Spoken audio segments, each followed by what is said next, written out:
예레미야 선지자가 이스라엘의 두 가지 죄를 이야기를 했는데 예레미야 2장 13절에 내 백성이 두 가지 악을 행하였나니 곧 그들이 생수의 근원되는 나를 버린 것과 스스로 웅덩이를 판 것인데 그것은 그 물을 가두지 못할 터진 웅덩이들이니라.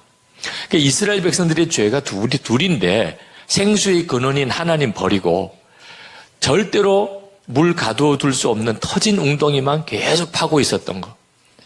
그게 이스라엘 백성의 죄라고 그랬는데 우리도 똑같아요. 목회자들도 똑같습니다. 인정하기 쉽지 않지만 예수님은 버리고 관심이 별로 없으니까 다 안다고 생각하니까 예수님은 버리고 목회라는 터진 웅덩이만 파고 있는 겁니다. 그건 절대로 목회는 절대로 우리에게 생수가 아닙니다.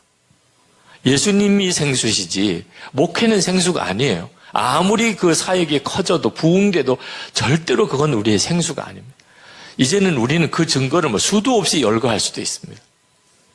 그런데도 여전히 많은 목회자들이 생수의 근원이신 주님은 버리고 그리고 목회라는 터진 웅덩이, 교회 성장이라는 터진 웅덩이만 파고 있다는 거예요.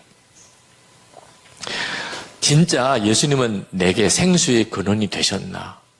나는 예수님으로 해갈을 받은 사람인가? 확인할 수 있습니다. 뭐로 확인할 수 있냐면 행복한 거예요. 내 마음이 너무 행복한 겁니다.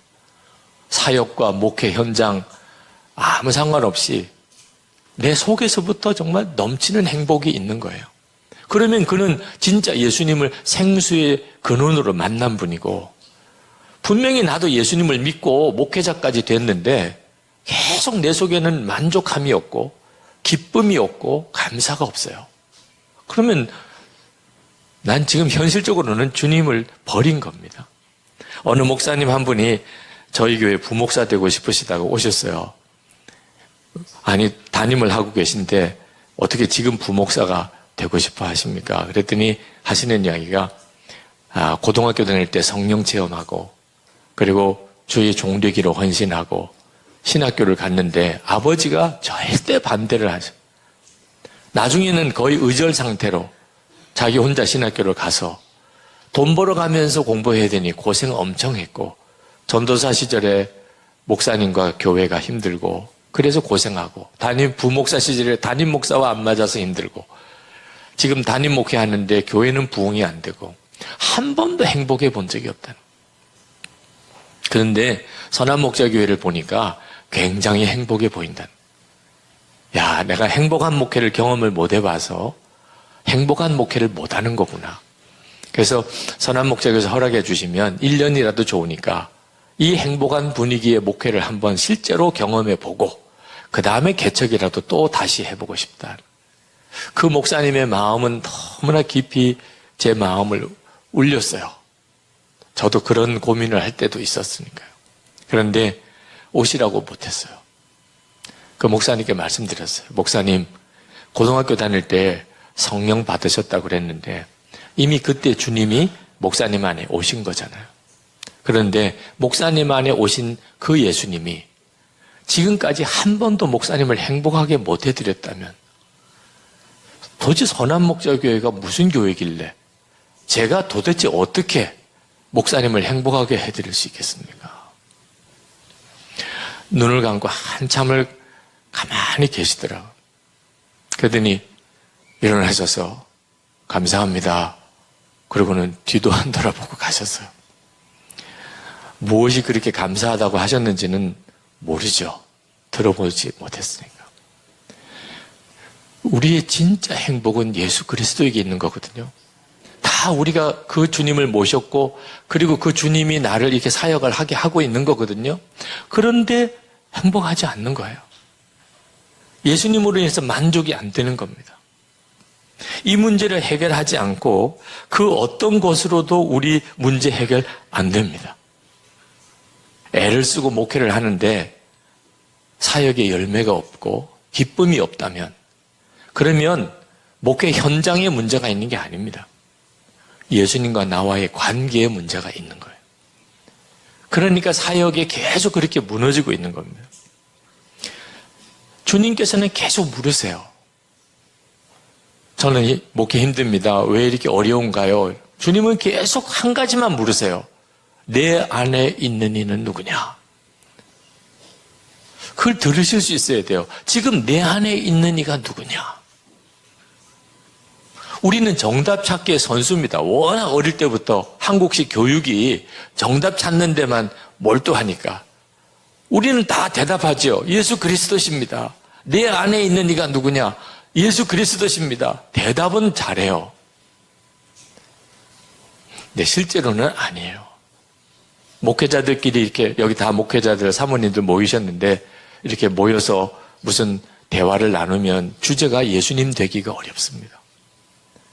내 안에 계신 분이 예수님이고 그분이 내 주님이시라면 잘 이건 설명하기가 어려워요. 우리의 온통 관심이 주님이어야 하는데 목회자들끼리 모인 자리에서도 예수님이 주인 되시기가 참 어렵습니다. 목회하면서 정말 두려운 건요, 목회가 안 되는 게 아닙니다. 설교 못하는 것도 아니에요. 진짜 두려운 것은 오히려 주님과 교제가 깊어지지 않았는데도 기도 생활, 말씀 생활, 주님과 동행하는 삶이 깊어지지 않았는데도 얼마든지 은혜롭게 보인다는 거예요.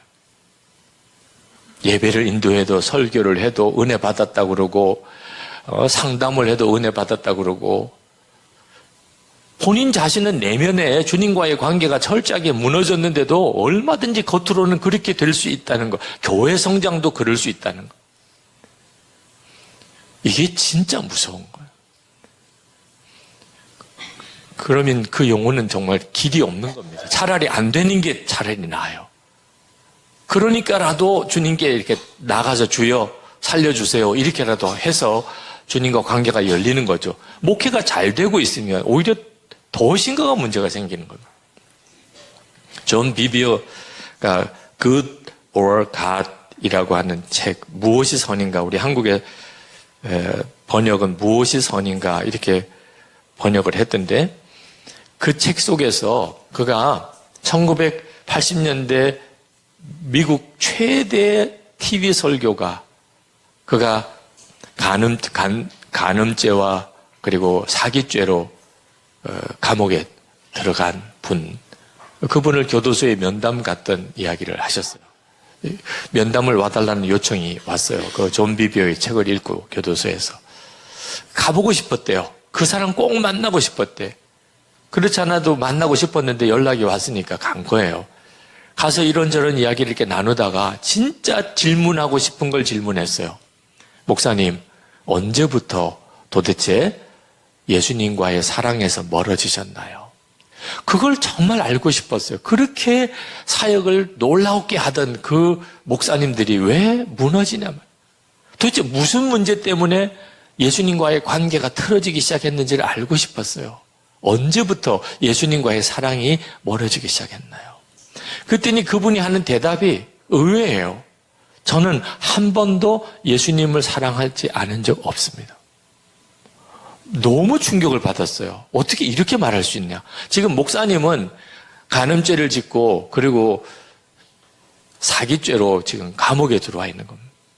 그런데 어떻게 예수님의 사랑 한 번도 그래 잊어본 적이 없다니 이게 무슨 말입니까?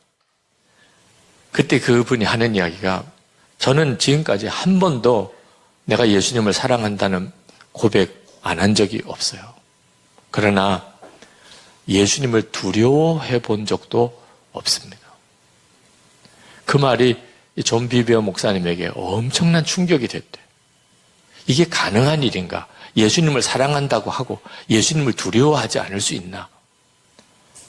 뭔가가 확 깨달아지더래요. 그러면서 그분이 하는 이야기가 나만 아닙니다. 나와 같은 목회자와 교인들 대부분입니다. 예수님을 사랑하지만 예수님을 두려워하진 않아요. 여러분, 이게 가능합니까? 어떻게 이게 가능하죠? 우리도 예수님을 사랑하죠. 생각도 그렇습니다. 나는 예수님을 사랑해. 주님이 얼마나 좋은 분이고 얼마나 감사해요. 근데 예수님이 두렵지 않아요. 무슨 말을 하거나 행동을 하거나 하는데 주님이 두렵지 않아요. 그래서 말 막 하고 행동도 막 합니다. 계속 주님 사랑한대요. 설교도 그렇게 해요. 왜 이런 일이 벌어지죠? 실제로 주님이 함께 계신 것에 대해서 모르는 겁니다. 그러니까 예수님을 사랑한다는 게 지식이에요. 생각은 그렇습니다. 근데 예수님과의 관계의 핵심은요, 예수님과 함께함이에요.